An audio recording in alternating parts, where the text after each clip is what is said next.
Tout ce qu'il faut savoir de l'actualité économique en 120 secondes, montre en main. Enfin du nouveau à Matignon. Michel Barnier, ancien commissaire européen et négociateur en chef du Brexit, a été nommé Premier ministre par Emmanuel Macron, succédant à Gabriel Attal. À 73 ans, il doit constituer un gouvernement de rassemblement pour tenter de sortir la France de la crise politique actuelle. Fort d'une carrière de 51 ans, cet homme de droite est un visage bien connu des cercles politiques, tant nationaux qu'internationaux. Une nomination stratégique dans un contexte tendu. Bonne nouvelle pour les fonctionnaires. Depuis le 1er septembre, les agents de l'État en congé maladie longue durée bénéficient d'une meilleure couverture financière. Ils toucheront désormais 100% de leur salaire la première année et 60% les 2 années suivantes avec des primes partielles. Les conditions d'accès au congé pour les contractuels ont également été assouplies, garantissant une meilleure prise en charge de leurs arrêts maladie.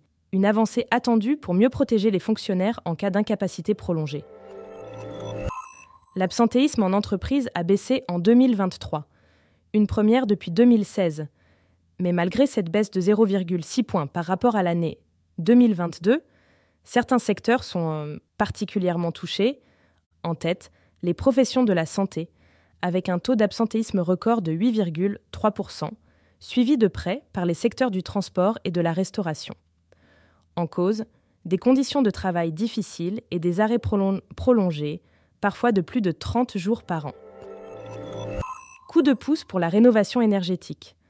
Le prêt avance mutation, désormais à taux zéro, permet aux ménages de financer des travaux d'isolation ou de chauffage sans intérêt. Disponible depuis septembre 2024, il est accessible aux foyers modestes pour leur résidence principale, avec des montants allant jusqu'à 30 000 € selon le type de travaux. Le remboursement s'effectue lors de la vente ou succession du bien.